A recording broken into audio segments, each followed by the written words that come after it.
Hi, and welcome to the International Bhakti Yoga Society. I'm Vishnu Vyasa. I'm the president of the same Bhakti Yoga Society. I probably have already met you, probably on Club Day, so let me give you a little background information on me before we get started. I know you probably don't want to hear too much. I've been doing yoga for the last 18 years of my life, basically since I was born. As soon as I was able to talk, I started doing yoga. I enjoyed it. I love this type of meditation. I loved doing Bhakti Yoga. I just couldn't stop. So now I've grown up. I wanted to help people learn about this technique. It's been passed down through a succession. It's the only way to actually learn it. So I'm glad I'm able to present it for you today. So let's begin our presentation. So before we warm up and get started, I like to present a couple questions to get your mind thinking on yoga. So, to start off, I'm going to present you with a couple questions. You can ponder it, you can skip it, you can do whatever you would like with it, but this is more for your own benefit. So I'm not doing this to help me. I'm going to let you come at it. So to start off with the first question. The first question is, do you have you done some sort of yoga? Excuse me there. Second question, what did you hope to achieve by doing this yoga? If you'd like to pause, write it down, maybe send me your feedback, go ahead. I'd be more than happy to. For right now, I'm going to continue. What are you hoping to find in IBYS? Is there a certain goal? Maybe it's on a physical side of things. Maybe you want to lose weight. Maybe you want to stop an addiction. Maybe it's just something completely out of the ordinary. There's probably a reason why you chose us. So, or maybe you just love doing yoga. But I'll let you decide that a little later on. So another question I usually ask is, do you believe in a soul? It doesn't matter if you say yes, it doesn't matter if you say no. You'll find out why I ask this in a later lecture. Next, what is karma? I'm looking for a general definition, so if you'd like to pause and see if you can come up with one, that's great. If not, I'm going to continue. So basically what karma is what goes around comes around. Sorry about getting cut off here, I'm using a different program. I'm going to go on to the next slide. So, are you vegetarian at the moment or interested in becoming vegetarian? The reason I ask this is because we hold a series of vegetarian courses at Life University. So if you are interested, if you'd like to learn how to cook, if you'd like to learn how to lead a healthier lifestyle, that is what we're for. So it'd be great if you could come down. We'll be posting all our dates on our website. So just keep an eye out for that and be sure to attend. Do you believe in reincarnation? Again, if you believe in the soul, more than likely you will believe in reincarnation. It's not bad if you don't. You'll understand again in another lecture why I'm asking you these questions. Right now it probably just seems kind of like a random mixture of stuff. But don't worry, you'll find out later. Next is, what are humans really looking for? Now, this might come to a lot of people's astonishment. It was actually, this was surveyed throughout the entire world, mainly in the US, and the answer was, lasting happiness and love. It's one thing that nobody can go without. So that's one of these environments that we nurture in IBYS. We want you to love what you're doing, we want you to be loved, and we want to engage you in a lasting happiness. And you'll understand and see through this yoga process. I'd like to touch upon desire. Desire is kind of a mysterious thing. It's something that kind of creeps up on us quite a bit. So when it comes to desire, I'm looking at the effects of desire, what it actually does to you, maybe internally or externally. It's usually through a mental process. So some of the things that entail desire are maybe misery, possible anxiety, stress. So coming to that desire, what do we desire? We probably all desire something, right? So what we try to do in the society is bring that desire to a more controlled desire, to be able to stop that stressful desire, so to speak. So maybe it's that purse you want to buy from maybe Sears, or you went to buy a new car, or maybe you're after a Ferrari. Well, that's one of those things. You know, you might get it, you might not, but why stress over it? Okay, this one is kind of on the same topic, but what we're looking at is the temporariness of that desire. So basically, as soon as we think anything is ours, it's gone. So for example, this guy, he's into the money, he's into the fame, he's into those, fame, making it big, maybe in business, right? Seeing the building. So that's all temporary. It's only going to last for a short while. Once you die, it's all gone, right? So the difference is this same Bhakti Yoga traverses that path. Traverses not this path, but a path far beyond this one. Next is consciousness. This is basically conscious decisions, that we are conscious. So, for example, in this, it says, a surgeon says, I shall save you, whereas a killer says, I shall kill you, right? So, it's all based on consciousness. Whatever decision you make now is going to affect you in the future. That's one of them that you can derive from here. And then you can probably even come up with a couple others. I'll let you think about that. If you have any that you like and sound good to you, or you'd just like to share it, you can comment at the bottom of our page. I'll continue from here. Okay, who believes in corruption? Maybe it's government corruption, maybe it's personal corruption, maybe it's something just completely out of the ordinary. But if you believe in corruption, doesn't matter what type, what sort, that's just one thing to look into. So, you know, it's something to reflect on.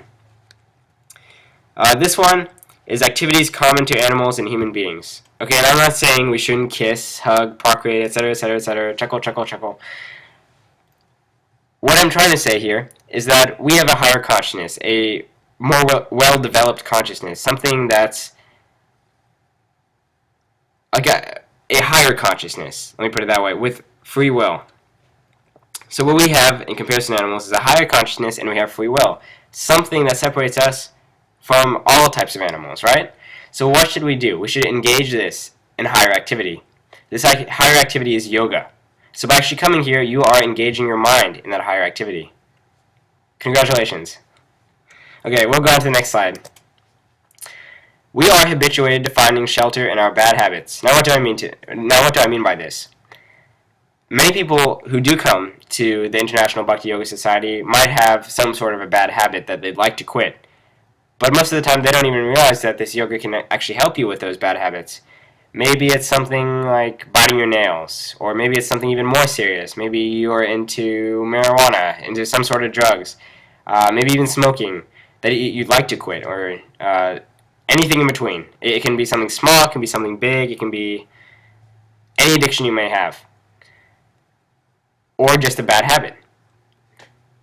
This type of meditation will be able to control that, because what this meditation does, this type of yoga, it controls your senses and it controls your mind, so that these bad habits and addictions become absolute. On to the next slide.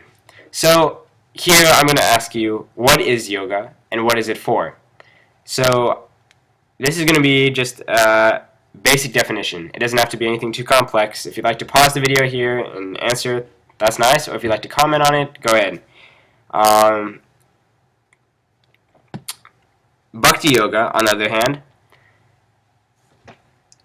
in a more general aspect, physical versus mental. So, when I mean Bhakti Yoga in a general aspect, I'm just going to give you a little nutshell. Unlike most Western types of yoga, that's based on the physical aspect of things, we base all of ours on mental aspects. So, usually what's most commonly found in the U.S. is Hatha Yoga, for example, and that's a big on physical benefit. All right. Here we have more of a mental benefit. It does help control your mind, and it does help control your senses. So what that means is maybe you're overweight, obese, and you'd like to take off some pounds. It doesn't necessarily mean that since you're doing Hatha Yoga, that you're going to take off pounds. You probably are in Hatha Yoga, but you're also going to take it off in Bhakti Yoga, because what we're doing is controlling the mind and controlling the senses. That follows, right? So what we're looking at here now is, again, coming back to that mental platform, what we're doing is being able to control the mind and the senses. So that's part of what Bhakti Yoga is. Also, Bhakti Yoga encompasses all yogas in one. What does that mean? Okay, well, Bhakti Yoga really does. For example, if one day you did all the types of yoga, right? Maybe for hours on end, all throughout the day, right? Maybe for 8 hours, let's say. And then for 10 minutes you sat down and you did Bhakti Yoga. You get the exact same benefit. The more you do the Bhakti Yoga, the more benefit you get. But Bhakti Yoga is so powerful and so easy to do that it's untouched, unmatchable, right? You're going to get that exact same benefit in a short amount of time, and you'll get even more benefit, right? So, what's not to try? Okay, so let's continue. So what is IBYS? Now this is going to go a little bit more, less into meditation and more into stuff that you have the opportunity to do. It is not mandatory, but it's a lot of fun and it's worth doing. It'll expand your horizons. You'll get to meet new people, people that are really high in society, you name it. So basically what IBYS is a place where students can better their own lives while having fun, serving our community, and exploring the world we live in. When I go through these next couple slides, you'll understand what I mean. So some of the activities we have is some things called Jammins, an IBYS getaway, festivals, mentorship program, field trips, a Connect. A Connect is basically where we all sit down, we basically share each other's ideas. We'll present a topic, maybe give like a little workshop on it, and what will happen is everybody will contribute. It'll be more like a big thing where we'll come with all of our ideas and come to a conclusion. Something that encompasses all of our beliefs, so to speak. All of our ideas. It'll be something more unified. So in one way, it's actually still building a group and leadership personality, while actually working on a meditative aspect of our mind. Next, we do yoga. I hope that was suggested by our name. We have a development team, which I'll get to in a little bit later. All the ones that I'm not really describing at the moment, I have separate slides that we're going to go through. It shouldn't take too long. We have courses for self-improvement. If you have a problem, or if you know someone else has a problem, and you just want to go anonymously to us, you can come to us and we will set up a PowerPoint, a presentation, and we will show it to everybody, right? Maybe like in a video like this, or we'll do it just in general. Maybe even if you have a question, you might want to be anonymous, you might not want to be. You can tell us how you'd like to be presented. And what will happen is we will cover that topic, and maybe someone who has the exact same problem might even benefit from it, and you don't even know, right? So you'll be helping yourself, you might be helping another person. But everybody's going to have that same question. It's going to come up in life, right? So these are just for self-improvement. It'll help you maybe on your meditation route, maybe on your mental route, maybe on your physical route, depending on just how you like to, maybe even your spiritual route, depending on where you are and what you like to do.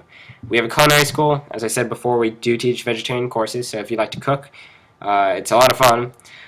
We do a lot of cooking, so if you like to cook, that's something that's enjoyable and fun to do. We have a thing called Food for Life. Anything that we do cook, we'll eat, but we'll also send to Food for Life, which we basically have. We have a group that goes down to Metro Atlanta, and feeds the hungry and homeless. We hope to teach third world countries in the future. I'll get into that later. Bus tour, weekend activities, and there's so much more. I won't even be able to include that in this presentation. So far, this is part 1. I'm going to have to cut it off here. I'm almost out of time. I'll see you in the next video. Bye.